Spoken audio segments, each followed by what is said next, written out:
So, January of 2021 felt a little bit like 2020 2.0, but we've gotten past it, so that means it's time to stop and rank all 6 January 2021 movies that I saw from the worst to the best. Hi, my name is Sean, and I love to talk about movies way too much. With that in mind, go ahead and join me down below in the comments section. Give me your ranking of the January 2021 movies that you saw. Let me know which ones I should have checked out or that I need to go back and check out. One more thing before we get started. I have started this new channel, Sean Chandler Plus. A lot of people are asking me what it is about. Essentially, I wanted a place where I could talk about more things without having to worry about algorithms and editing. YouTube has these very finicky algorithms, and I have certain content on my main channel that I just know it'll be hit content easy. 20,000 plus people will watch it. And then I have other content that will get like 5,000 views. And I want to be able to talk about that stuff, but when you put out videos that people don't click on, YouTube stops recommending your stuff to those people, in which case it hurts kind of my big hit content. So I created this channel to have a place to talk about those things that maybe were hurting me over on the main channel. That's the idea behind it. It's an experiment. I'm still figuring it out. So we'll see what happens with it and if I like this model of doing things. And let's get started. Coming in last place is Outside the Wire. This is a movie that looked like I was really going to like it on paper, but it did not work with the execution. Oh, that didn't work. Basically, it's a war movie set just a little bit in the future. There's tinges of sci-fi stuff with kind of these drone robots in the middle of war and enhanced stuff taking place. So it feels familiar. It feels like our world, but just a little bit further down the line. And there's a lot of potential for what you can do with that. Elements of it reminded me of the RoboCop remake that came out about 10 years ago. That was the new stuff they added, where they kind of explored some new ideas about using these cybernetic things inside of warfare to kind of save on soldiers. And so some ideas that could have worked. It had Anthony Mackie in the lead, which I'm normally on board for that. And I just don't think it kind of came together. All throughout the film, there would be sections where they would have discussions about what they were doing with the warfare and the technology that I went, oh, that's kind of interesting. But how everything played out just didn't pay off for me.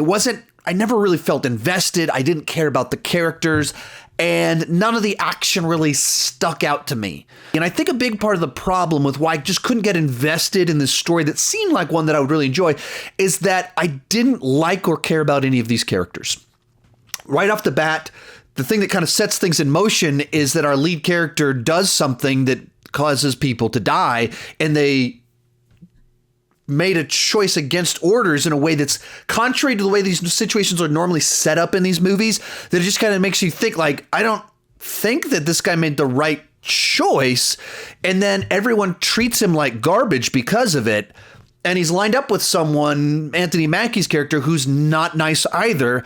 And as you go throughout the film, it doesn't give you anything that you want to happen. It doesn't give you a goal that we're actually working towards. We're just trying to stop bad things, but it kind of creates a scenario where, like, okay, everyone's bad, all of their motives are bad, and all of their end games are bad.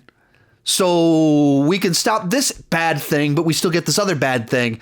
And so I just couldn't care about any of it. The movie convinced me that I shouldn't be rooting for any of these people, and I guess they succeeded in that, so I didn't care.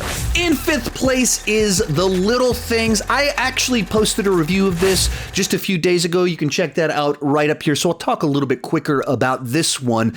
But essentially, it's a perfectly fine serial killer movie with a slick production. You've got 3 Oscar-winning actors leading the film, so of course, they're very watchable. They're very good at this sort of thing. But the characters themselves aren't necessarily the most interesting. The plot definitely has a lot of Seven in it. Feels reminiscent of that movie, both in kind of the dynamic of the 2 main detectives in it, with one of them kind of an older, world-weary detective. The other one's kind of the cocky up-and-comer. And then you have the psycho person that gets introduced in the second half of the film. That's a pretty reminiscent. Even as things kind of move into the third act, it feels like where the movie Seven goes in the third act. And I think that your ability to enjoy this film relies heavily on whether you're okay with an okay movie. I like these actors. I like this genre.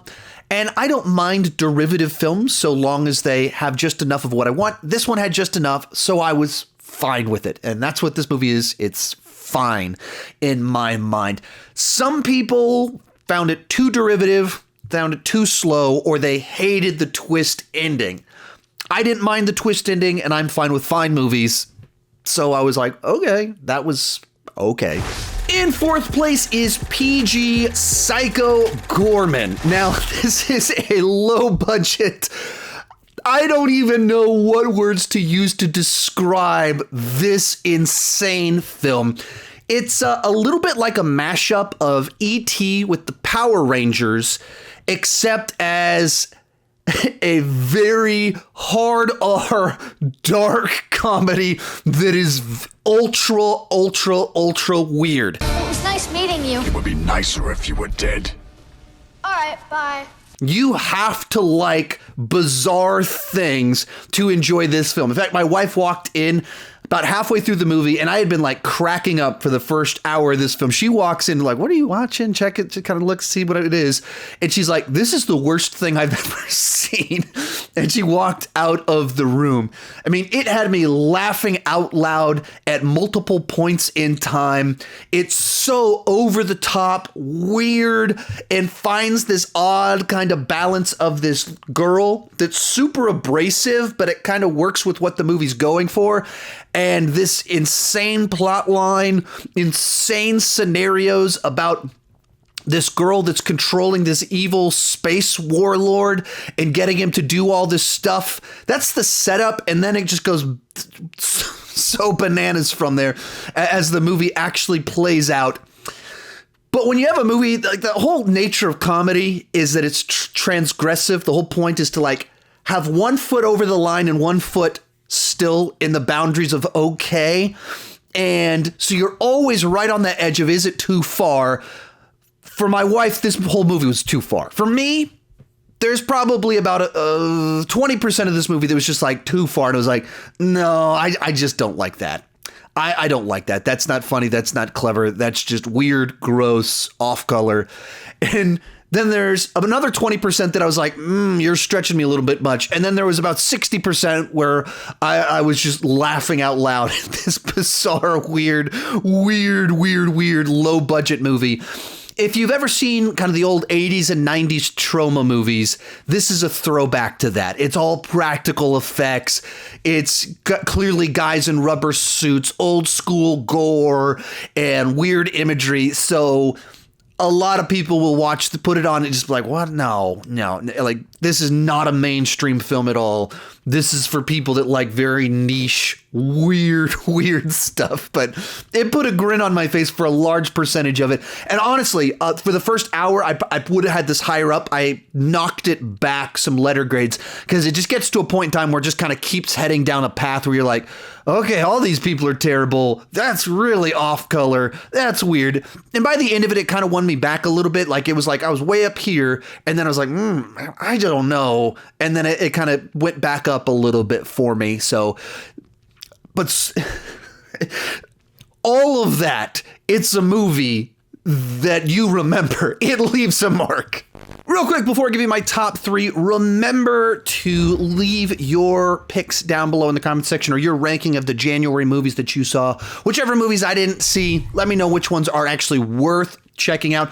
Also, remember, this is a new channel designed to kind of have these more laid back videos from me where I just kind of let my personality come out just a little bit more, covering more niche things where I don't have to worry about, is this going to be a big hit video? No, I can just be like, what do I want to talk about? What do I know other people want me to talk about?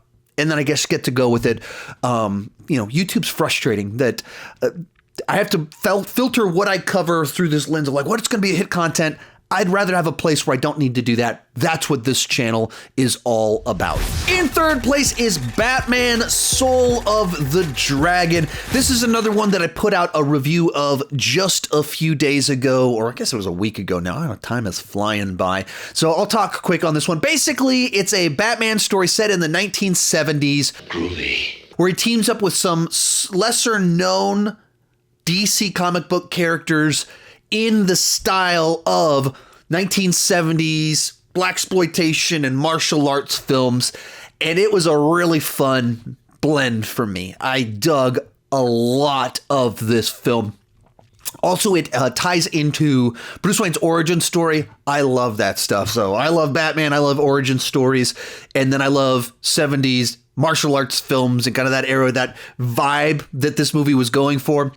It's just a nice mix. As it moves into the second half, it kind of gets into some supernatural stuff that I don't think fit well with the first half, and I don't think it was nearly as interesting as the first half. So it lost me a little bit.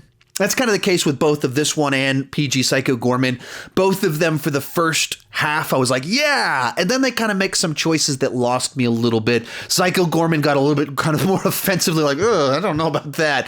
Whereas this one was just kind of like, okay, did we have to go this far down this path? I liked what you were doing before. I wish you'd played that out a little bit more, but still a real enjoyable.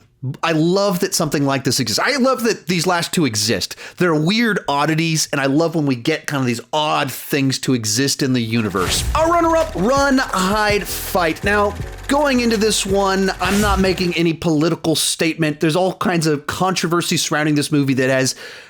Some of it has to do with the movie itself, and some of it has to do with the fact that the person that purchased the movie to release it. Here I am! In my mind, I'm just talking about a movie where Thomas Jane fires a gun. And, you can sell me on a movie by saying Thomas Jane fires a gun, and I'll be interested in it. So essentially, what is this movie?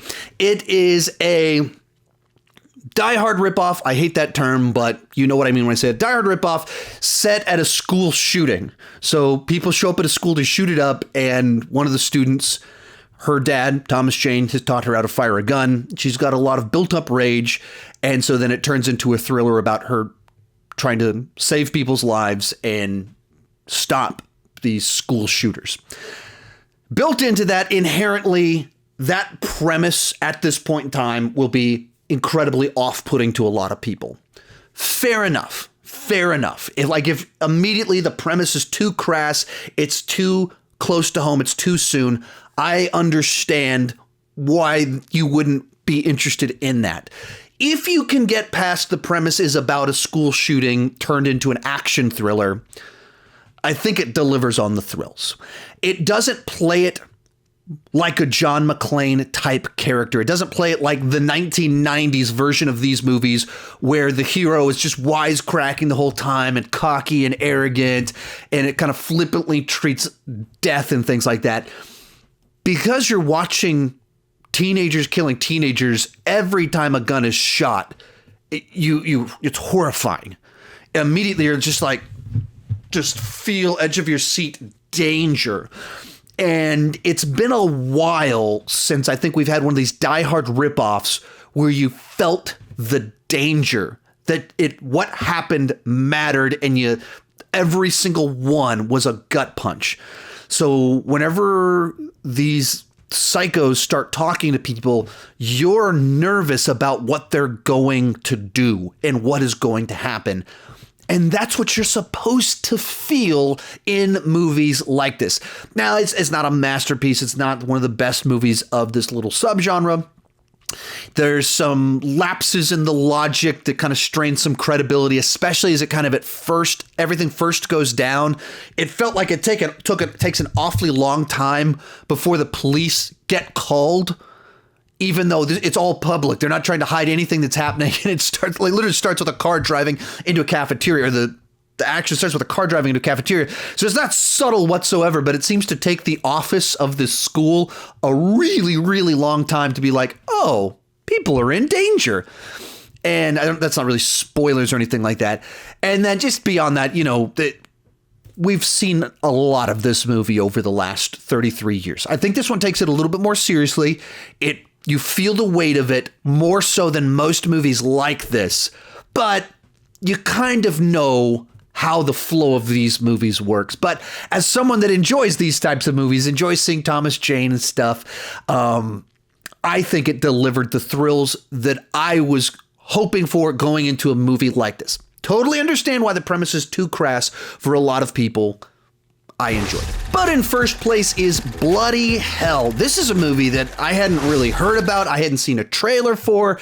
And then one of the PR companies that I've worked with in the past emailed me about it saying, hey, can you check out this movie? They wanted me to do it a while back and I just hadn't heard anything about it. So I kind of sat on it for a bit. And then one of my fellow movie critic people highly praised it. So I thought, oh, I'll check this one out. And I really dug this strange blend of genres. I like it a lot. It's a little bit horror, a little bit dark comedy. The main plot line involves a guy being kidnapped, but it kind of plays in kind of a home invasion sort of style with the way the story is told and him trying to escape. All of it being kind of framed with this mystery about what happened with our lead character in the prologue of the story. And because of the way that it's structured, it's able to blend together all of these different genres with the horror, action, comedy, with a bunch of dashes of weird about this psycho family that kidnaps him in a way that I found really enjoyable and satisfying by the time you get to the end. Even though our character's kind of stuck in a single location throughout most of the story, because it kind of has these flashbacks in it, it's able to kind of keep the action moving forward. It has just enough kind of forward progress with some of the elements to feel like it's always moving forward in our main storyline. You have a scenario with just enough kind of sympathy for the psycho family or elements of it, while at the same time finding them disgusting and wanting to see them pay. And then the lead actor just plays it with such confidence of this guy that clearly is a little bit unhinged, but he's also confident. No, that's disgusting. Yippee-ki-yay. No, it's been done. I still... And so you both are rooting for him while realizing that he's not all quite right in the head. And so it's just the right mix for a story like this. And even with kind of this character and the intrigue and mystery surrounding kind of the prologue of his backstory, creates a scenario, a lot of what ifs that you run through your head of like, was he right? Was he wrong? Is he a hero? Is he a psycho himself? But he's a psycho or maybe hero that you're rooting for in all of this. And so it's just a really bizarre mix of genres that came together. It's gonna be big trouble in Little Finland. My only real complaint about this movie is that I wish that the payoff was longer. The first hour or so makes you really hate a bunch of characters, and the way that plays out in the third act is pretty quick. I suspect that's for budget reasons, that they couldn't just have a bunch of gigantic action sequences and payoff in the ways that you really wanted to. This is a movie that they wrote to their budget, and so it's very limited number of locations and only so much they can do. But there was an opportunity to have a third act that was maybe like 10 minutes longer with a lot of really satisfying moments that kind of breathed a little bit more as these despicable characters get what's coming to them. But all in all, a real pleasant surprise. A movie was not on my radar whatsoever, and I thoroughly enjoyed it. And so if you like kind of weird horror, action, kidnapping movies, consider checking this one out. It's my number one for the month of January. Remember, if you're interested in more content from me that's sharing my thoughts on smaller stuff and letting my personality come out a little bit more and not having as slick of the editing, consider subscribing over here on Sean Chandler Plus. Thank you so much for watching, and keep talking movies too much.